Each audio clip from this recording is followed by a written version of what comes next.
chartered surveyor and co-founder of Property Elite. Stay tuned each week for more on industry hot topics, market updates and new RICS guidance. I'm going to talk to you today for about 20 minutes about ethics, rules of conduct and professional practice. And then I've got some hypothetical ethical scenarios for us to grapple with as a group. And we'll use the chat function to achieve that today, I think. We've started putting the hypotheticals in because it's increasingly common on APC interviews for candidates to be asked hypothetical ethical questions about what would you do in a given scenario. So we put some of those in to sort of complement the book learning that I'll be giving you today. The reason we're talking about ethics today is they are an absolutely key part of your APC. I know most of you will be going through the APC journey now. Some of you have qualified already. The ethics section makes up the final 10 minutes of your interview. It's the chairperson's questioning. And it's absolutely crucial because if you fail to achieve level 3, I've written it a bit dramatically here, but if you fail to achieve level 3 on the ethics section of your APC, you will be referred regardless of how good the rest of your interview was. So if you have a stunning case study, brilliant technical section, and then you don't get level 3 on your ethics, the rest is wasted. So it's really important that you spend time in your revision planning, getting ready to pass this section of your APC interview. So what are ethics? And I don't mean that in a metaphysical sense where we ponder the nature of ethical conduct in general. We're talking specifically about what ethics means to the RICS. And it means a couple of things. It means the way you act as a person and a surveyor, absolutely. But it specifically refers to the rules of conduct that govern how we conduct ourselves as surveyors. And it also refers to professional standards as set by the RICS to govern our practice. So it is both a hypothetical, how would you act in this sort of situation question, but it's also how much do you know about what RICS has to say about how you should conduct yourself. So you need to think about it in both of those ways. The rules of conduct, the latest global version was published in October 2021. For those of you who are very old and have been surveyors for quite a long time, you'll remember that we used to have rules of conduct for firms, rules of conduct for members, and 5 global professional ethical standards. They were all separate documents. That's been done away with now, and the rules of conduct are a single document, and they are 5 rules supported by example behaviours and an appendix that sets out your professional obligations. So if on the APC you're asked a question like, can you tell me about the changes to the rules of conduct? That's the sort of thing you need to say. We've done away with the separate rules for firms, members and ethical standards and brought it all together into the single rules of conduct, which by now in your APC journey, hopefully you're quite familiar with. Now, I'm going to go through the rules briefly, one at a time. For those of you who are sitting this session or next, you should be able to quote, if not verbatim, then a very good paraphrasing of each one of these rules in your interview. And the sorts of questions you might be asked are, can you tell me the 5 rules? Can you tell me one of the 5 rules? Can you give me a summary of what the 5 rules say? Those are all really common level 1 ethics questions. And if you can't answer that and recall at least paraphrasing at least 1 or 2 of them, you're going to really struggle to get to level 3 on your ethics. So there is, in addition to reflecting on them, an element of memorization that you're going to have to do on these. So rule 1, members and firms must be honest, act with integrity and comply with their professional obligations, including their obligations to the RICS. Now, one of the things that's quite good about the new rules of conduct is that in addition to these bold single statements, they have published a set of example behaviours which help to underline what they mean by members and firms must be honest, act with integrity and comply with their professional obligations. And you'll find these in the rules of conduct. And again, very common APC question to be asked, can you tell me one of the rules? And can you tell me one of the example behaviours that supports those rules? So if I were to give you an APC revision tip, it would be to memorise each rule and one example behaviour for each one. So to give you a few of them, for rule 1, some of the example behaviours are not misleading others. They are around gifts and hospitality.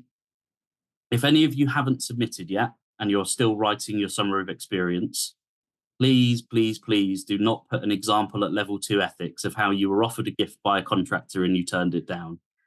As an assessor, you will read hundreds of those every session, and they're not very interesting. They're not ethically challenging.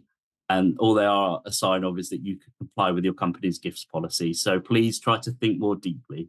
But gifts hospitality is another kind of example behavior. Conflicts of interest and how you manage them is an example behavior. And there are several others. So as I say, a key thing for you to do is learn the rules, but also to learn the example behaviors. So rule 2, members and firms must maintain their professional competence to ensure that services are provided by competent individuals who have the necessary expertise. So this is really about how you maintain your competence. It's about CPD. It's about not taking on instructions that are beyond you. It's about not giving advice on building surveying if you're a valuation surveyor. And there are an awful lot of valuation surveyors who give building surveying advice during their valuations when they should not. So this is the core of rule 2, really. And some of those example behaviors are listed here again, just as I've said. It's about competency. It's about maintaining your CPD. It's about maintaining up-to-date knowledge. The building trade in general, material science particularly, and Kesha, you'll be familiar with this as a quantity surveyor, moves incredibly quickly. And if you're not keeping up with those developments, you're not serving your clients properly. Okay, rule 3, members and firms must provide good quality and diligent service. This is really simple, and it's about how you relate to your clients, how you understand the client brief, how you understand your client's needs and objectives, how you make clear to them what you can do as a chartered surveyor and what you can't do as a chartered surveyor. It's about meeting your timescales and so on and so on. So rule 3, really about the service you provide and the quality of it. Rule 4, members and firms must treat others with respect and encourage diversity and inclusion. This will be familiar, I really hope, to many of you. The surveying world predominantly has been male-dominated.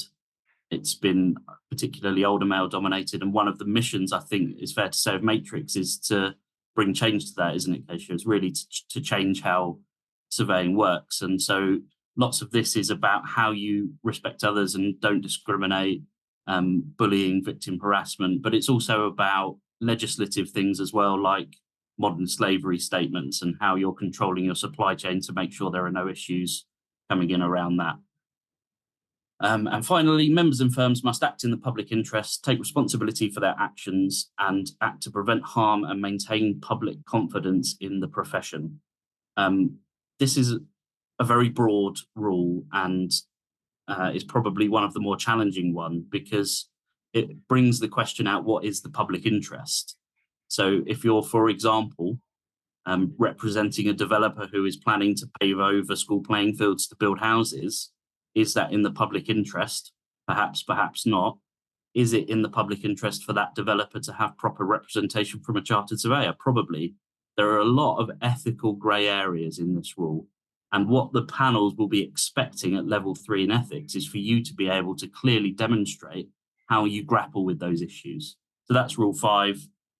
Some of the example behaviours might be raising concerns at poor workplace behaviour, supporting others who have done sort of whistleblowing statements, that kind of thing, how you handle complaints from the public, how you deal with poor practice, and so on and so on. So those are the 5 rules. I encourage you to learn them as far as you can verbatim and to learn an example behaviour for each one. So moving on to the appendix. These are the professional obligations to the RICS that you have.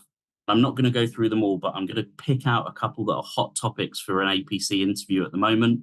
Professional indemnity insurance comes up in every single APC interview I've ever been in or seen. It comes up in every mock that I do as well. Professional indemnity is insurance we hold to cover us against claims of malpractice from members of the public that we have worked for. You will need to know how much cover you should have for a firm depending on its turnover. You will need to know how that cover should be drawn, what the terms and conditions. You'll need to know what runoff cover is in the event that you close your firm. These are the sorts of things you'll need to understand. So most of you will probably be like me in that you work in a larger firm and have absolutely no contact with your PII insurer. You don't set the policy, you don't read it, you don't know much about it. So lots of this is just going to have to come from study. But if there was something I'd urge you to focus on, it would be professional indemnity insurance. And then things like, I'm also a sole practitioner. Now, as a sole practitioner, I have to make arrangements for my clients in the event that as of tomorrow, say, I would be unable to work. So I've swapped with another firm and we act as locum for each other. These are the sorts of more difficult, challenging level 3 questions that will come up. And it would be phrased as, tell me about the things you would do if you were to set up a firm tomorrow. And they will expect you to have some of these bullet points. You know, I must have a complaints handling procedure. I must have professional indemnity insurance. If I'm a sole practitioner, I must make arrangements for my incapacity. And being able to reel off a bullet point list like this will give you a real leg up at the start of your sort of level 1 ethics questioning. So these are some of the professional obligations that you will need to revise. And you can use these slides, which will be sent to you as a guide on how to do that. I'm not going to talk about that, but I am now going to talk about some of the other key professional standards that RICS has published that you will need to revise for as part of your APC.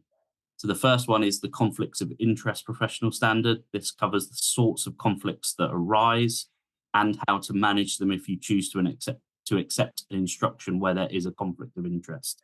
So the good thing about the new professional standards is that they have a sort of summary page at the beginning. And I would urge you all as a minimum to read and make some notes on that, because being able to repeat the contents of those summary pages back in your APC interview is really, really important. So conflicts of interest should form a key part of your ethics revision. CPD often falls into the ethics section. It's about those rules where you maintain your competence. Please remember that in the 2 years prior to your APC interview, you're required to have done 48 hours of CPD, of which half must be formal. Once you're qualified, you're required to do 20 hours a year, of which half must be formal. I believe you may get a CPD certificate for this afternoon, Kesha, is that right? Not too sure. I'll need to check on that one. Okay. But, you know, think about, and if you're early in your journey, think about ways you're going to get this up, because the absolute worst scenario for you is coming in 2 months before your submission is due and realizing you've only done 10 hours, because where are you going to get the rest from? So no matter where you are in your journey, think about whether you're meeting the CPD requirement. And the other, oh my goodness, the other key piece of advice I would give you, never put a CPD down that you're not comfortable answering questions on.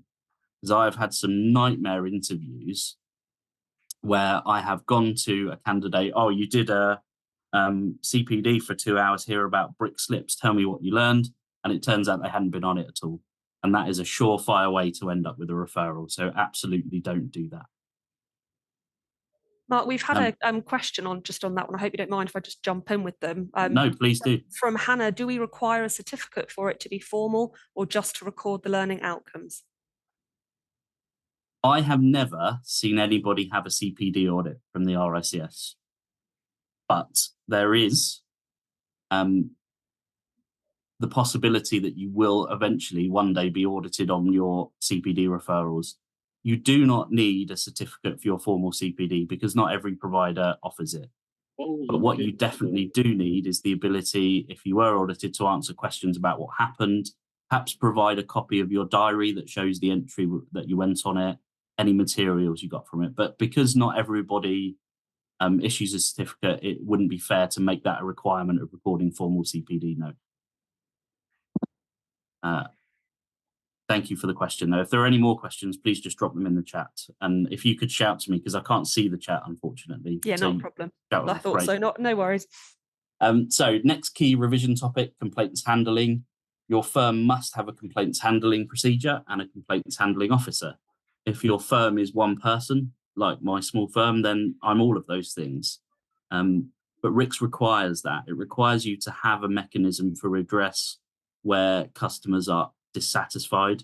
You're also required to sign up to a third-party dispute resolution scheme that is approved by the RICS.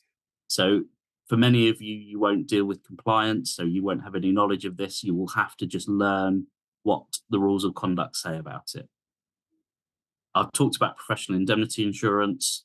These are sort of the key learning points. What's its purpose? What is a negligence claim? What are some of the remedies for breach of contract? You must understand things like professional indemnity insurance should be fully retroactive, which means the day you take out the policy, it should cover all the previous work you've ever done. And so these are the sorts of key facts the panel will expect you to have command of by the time you sit your interview. I've talked about arrangements for death and incapacity. Money laundering is a hot topic in APC interviews at the moment. Key sorts of questions will be things like, what regulations can you tell me about? And I've listed them here for you. It will be things like, tell me about a red, what might be a red flag for money laundering. Alex Briggs, if you could just mute, please. Thank you. Thank you. What might be a red flag for money laundering? That, and that might be large cash transactions, parties changing their name midway through a transaction, that sort of thing. So the panel will expect you to have a level of knowledge about what money laundering is, what the regulations are, how you spot it, and what action you would take if you did spot it. So get to know the RICS professional standard, which is money laundering, bribery, corruption, I believe it's called. Make sure you're familiar with the contents of that prior to your interview. The Bribery Act is another one. We won't cover that. There it is. It's the RICS professional standard, countering bribery and corruption, money laundering, and terrorist financing, first edition. To learn the key points from there. Right, I've now got some ethical case studies. And what I'm going to do, I'm going to have to go to a slightly smaller screen so that I can see your chat. Let's see how we're going to do this. Right, I can see the chat now. Can you still see the slides, Keisha? Yeah. Yeah, I can, yeah. Right, so I'm going to read the case study and then stick your answers in the comments and then we'll have a chat about it. So I've advised my client, just before I start, as I said earlier, it's increasingly common to get a hypothetical question of this nature. And what the panel is really looking for is not the right answer, because lots of them don't have a right answer. They have several right answers. What the panel will be looking for is for you to set out your thinking as to how you've arrived at the answer you had, with reference to the rules of conduct and any sort of ethical standards that are key to that particular scenario. So, for example, many years ago when I did my APC, I had a hypothetical question about fee setting and whether I would seek to undercut competitor firms if I was given the chance to do so by the client. So they will often ask apparently innocent sounding questions with a view to finding out whether you can accurately think through the scenario. So let's talk about these then. Scenario one, I've advised my client on the market rent for their property, but they want me to make an opening offer in negotiations with the other party that is higher, even though the tenant is a charity. Can I do this under the rules of conduct? So stick your answers in the chat. We'll give it a minute and then we'll have a chat about them. I got some immediate yeses. You're a cutthroat bunch down in Cornwall Matrix, aren't you?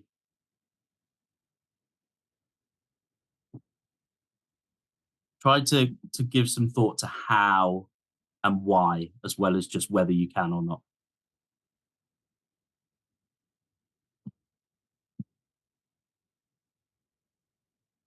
Yep. So the tenant on the other side is a charity. Is that relevant to our question?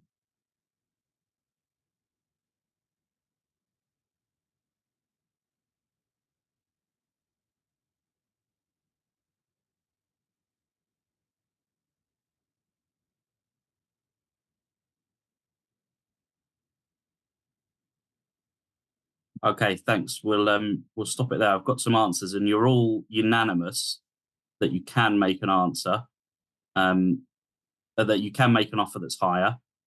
Partially, yeah, Nick's got it as well. An allowance for negotiations down to the ERV. Of course, you'd want to go in higher than your valuation. A couple of you have said yes because you're acting in your client's best interest. Absolutely the right way to think about it. you have a duty to your client to act in their interests once you accept the instruction. Now, Morwenna has got it absolutely perfectly.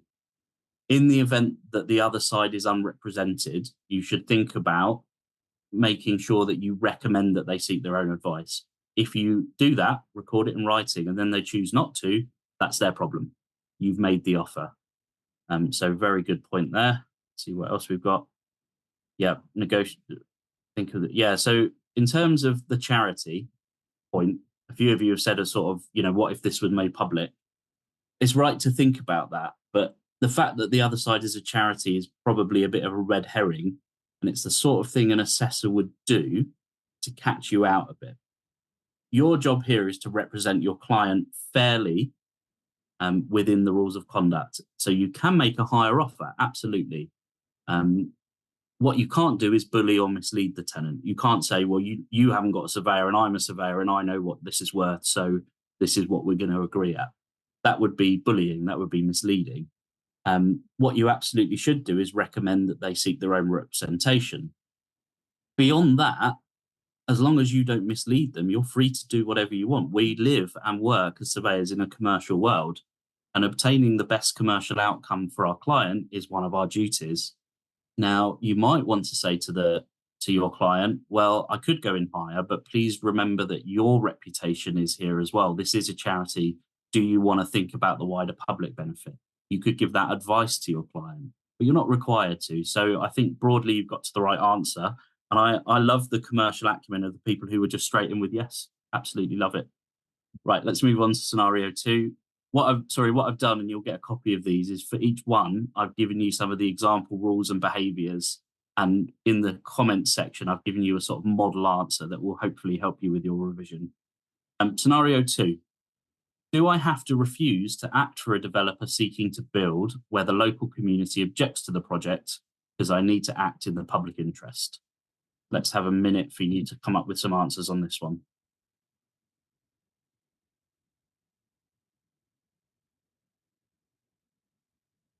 So the developer wants to build, the local community opposes it. Do I have to refuse to act for the developer?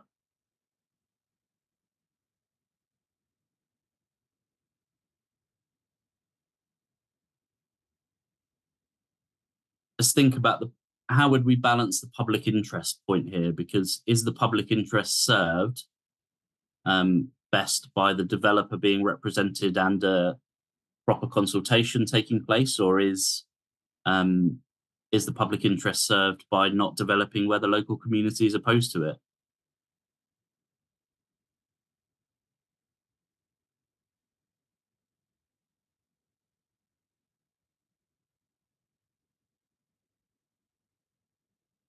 Yeah, I'm seeing most of you come in with no. Yeah, very good. Take into account the ethics decision tree, absolutely. Eamon has come in with a really good point there about controversy. We are not barristers. We are not required by ethics to take any case or instruction that comes in. So my first point, if I was asked this question in the APC, would be, well, I'm not required to act for this developer unless I want to. Now, the developer is, of course, entitled to my representation. And if I agree with it, if I agree with the proposal, then I'm free to act for them. And you've absolutely identified that. It's best that all parties are represented. There is a legal process to obtain planning. And providing that those hurdles are passed, there is no public interest issue here. But the thing to think about is your reputation, and would you be happy to represent in this scenario? And if you made the point to the panel that we're not barristers, we don't have the taxi cab system, you would get extra points on this one. So I think you're all pretty clear on this one. And Senu 517's come in with a really good point. If you are uncomfortable with it, are you going to be able to represent the client to the best of your abilities? Probably not. And at that point, you maybe want to think about whether you representing them is the right thing to do. So good, let's move on from that one. Right, so this is always a thorny one. I've seen some social media content posted by an RICS member that worries me. Do I have to report it to the RICS?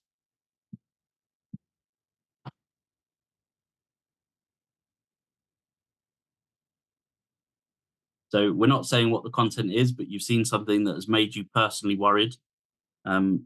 Is it enough to involve the RICS in this?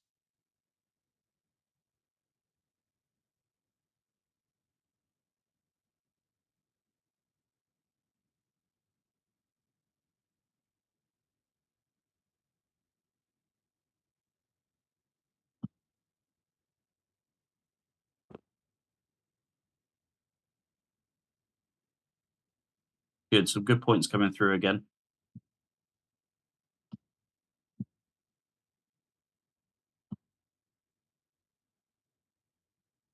Just have a few more seconds.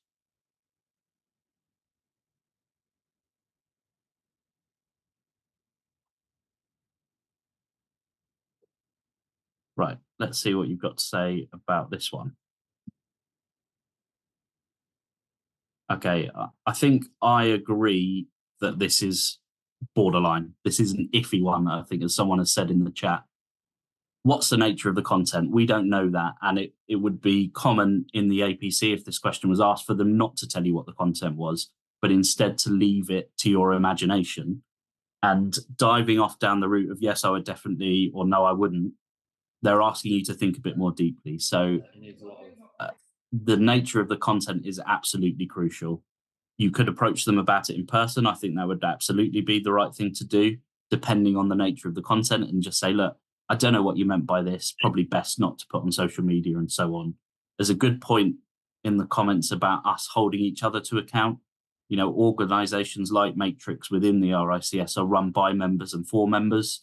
And there is, I think, a responsibility on all of us to hold each other to account where standards fall below what is expected. I think more than one of you has mentioned that RICS has social media guidelines. So you could use those as part of your ethical decision tree to decide whether or not you're going to report this person. Because remember, the fact that you're concerned about it doesn't mean that it is concerning by nature. It takes a bit of self-reflection as well. Are you somebody who is particularly offended by this point that's been made, whereas actually it's an exercise of free speech? There's a balance to be struck, and the RICS social media guidelines would help you make that distinction. And I think someone said we couldn't bombard RICS with that. Yeah, I think regulation would have a field day if, or it would be very upset rather if people started reporting each other for everything that was said on social media. But there is the potential to bring the organisation and the profession into disrepute. So as a minimum, you would expect to review the guidance and take it from there. So good, very good answers on this one. I get the feeling you're all going to be very good at this in your APC. We'll move on to another one. So I've recently completed valuation report. The client wanted a higher number, and my employer has asked me to increase the valuation figure in my report. The increase they want is within 10% of my number, and they are an important client. If I don't change it, I think they'll just ask a more junior colleague to redo the valuation. Should I change the number to keep the client happy?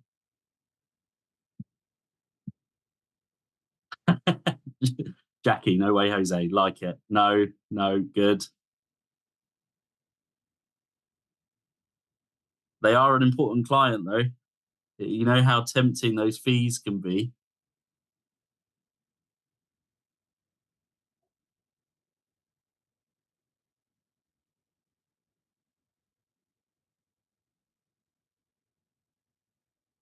So again, think through how you would approach this if you were sitting your APC. If you were asked a question of this nature and and I appreciate you wouldn't just say no on your interview and you're just typing it in the box. If you just said no, the panel probably wouldn't be satisfied. Yeah, I mean, some great comments coming through now. Yeah. Good. What about the fact that your manager's asked you? Is that an issue?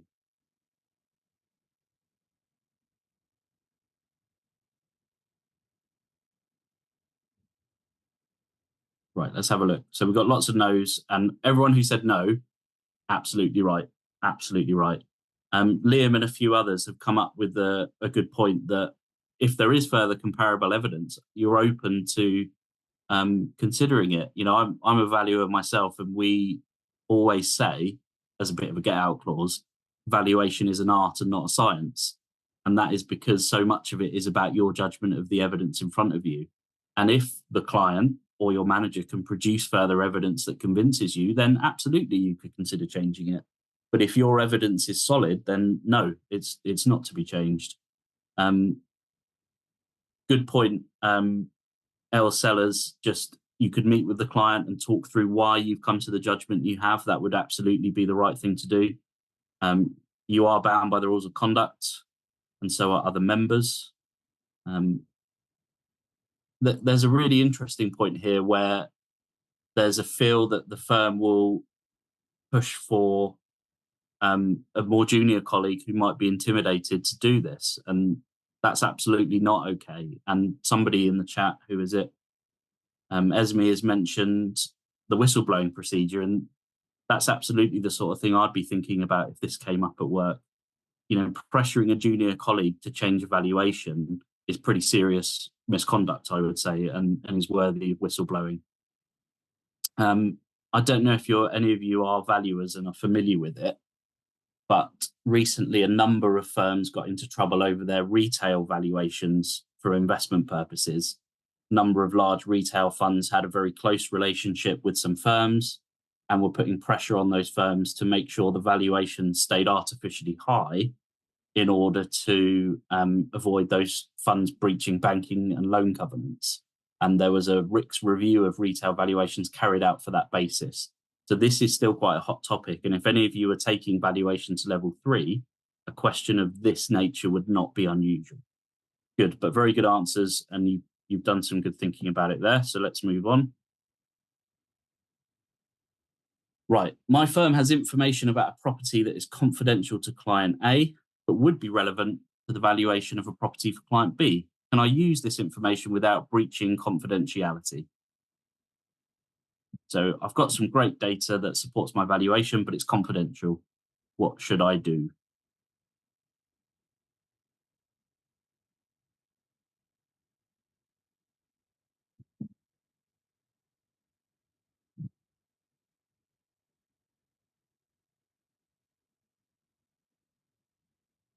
S. Barnes in there with the informed consent. Very, very good.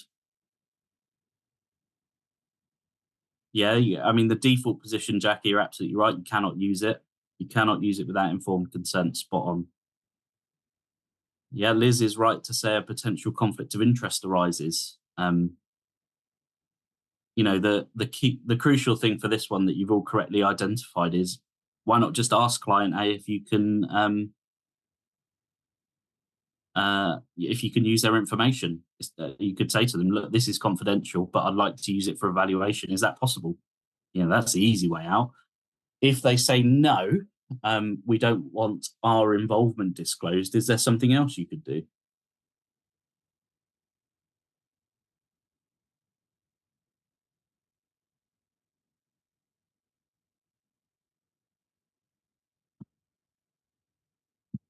Any other thoughts on this one? There's just one more thing that I'd like to hear before we move on, if anyone could get it. Yeah, S. Barnes in with it there, and Morwenna as well.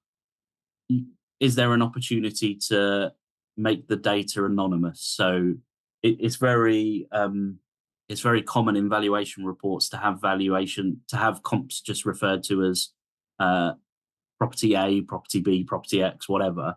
If you remove, you'd still need your client's consent for this, but if you remove identifiable data, they're more likely to be able to give you that consent. So spot on, everyone, again. Okay. This is probably, or something like it, definitely going to happen to you at some point in your career. So it's good to be prepared. It's happened to me more than once. I've accidentally sent a spreadsheet with confidential information about some clients to a surveyor in a competitor firm. What should I do? Cry is not an appropriate answer. Yeah, own up. Absolutely. Oh, data protection officer, spot on. Yep. Yeah, you've all got, never try to hide something like this. Never try to hide something. Transparency is the key for mistakes. And generally speaking, and you'll find this as you go through your career, people are really tolerant of mistakes if you don't try and lie about them or cover them up. They happen to everyone. And short of meeting somebody who's just plain unpleasant, you will always do well. So a couple of you have said the right thing here, which is because you sent it to a surveyor in another firm, that surveyor is under a duty to delete that information. So call them and ask them to delete it. Own up, I've made a mistake. You've got to tell your client, unfortunately. May end up with you losing the account. The other thing you should probably do is notify your insurer that you've had a data breach. But you all got this absolutely spot on, so well done. I'm just going to do one more because I want to leave some time for any questions you've got at the end. So let me pick the best one of the remaining ones. It's this one, yes. So in the course of working for a client, I've found evidence they are breaking the law by dumping hazardous waste instead of disposing of it properly. What should I do?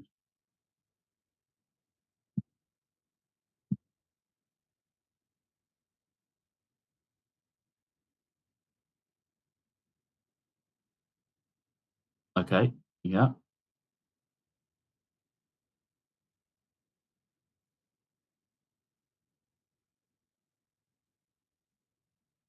So lots of you are saying reporting.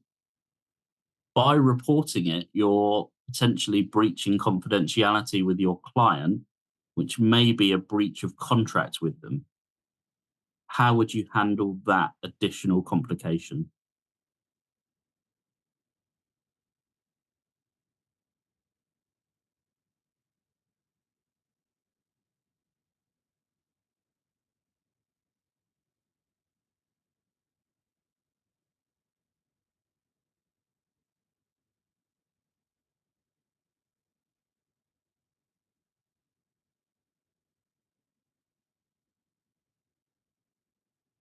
Okay, so a few of you have said discuss with the client.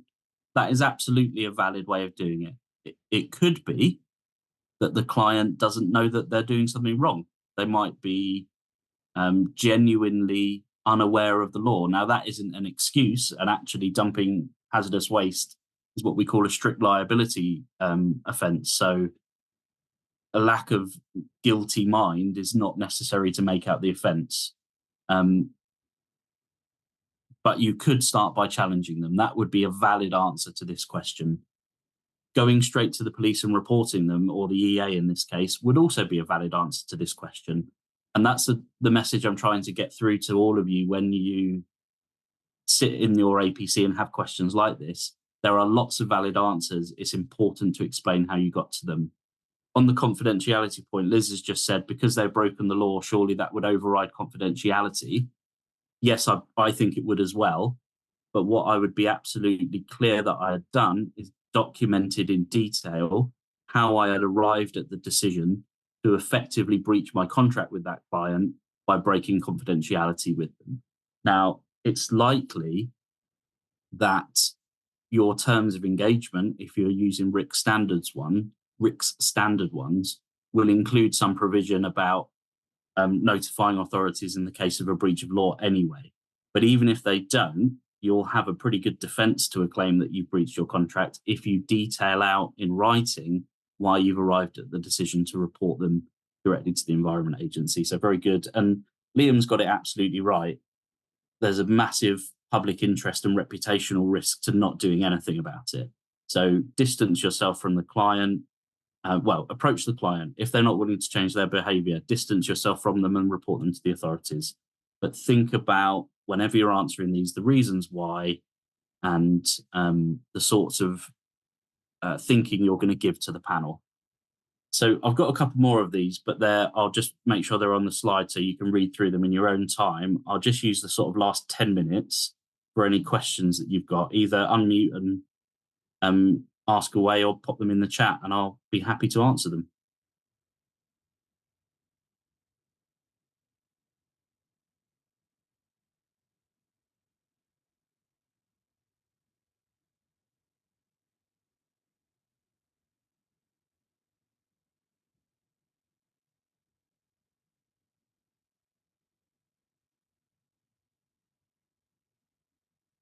The bit child review, have all 36 recommendations been implemented?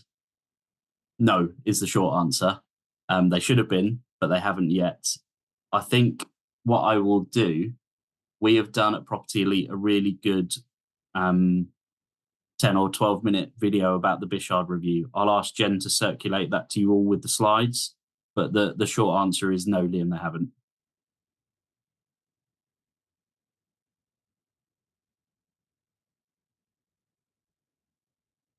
Okay, I'm just going to scroll up a bit.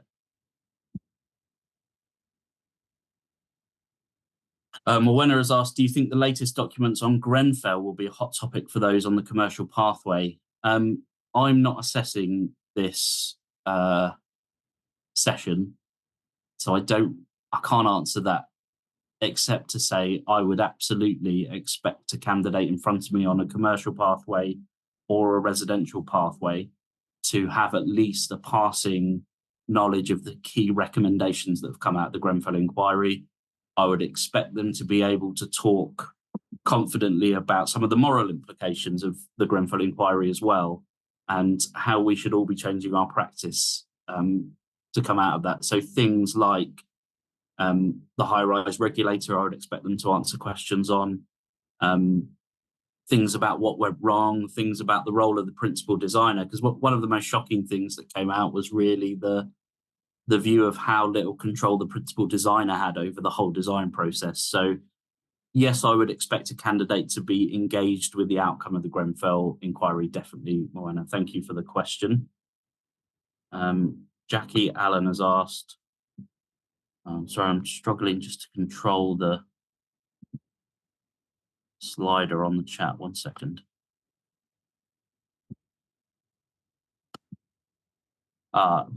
You've asked about, Jackie, you've asked about timescales for the APC. People have submitted now. Last week, I think, was the last day for submission, or it might be this week, for session 2 this year. The next window will now open at the start of next year, usually around February. So the people that have submitted in this session will have their interviews in October and November, and then there will be another session at the start of next year.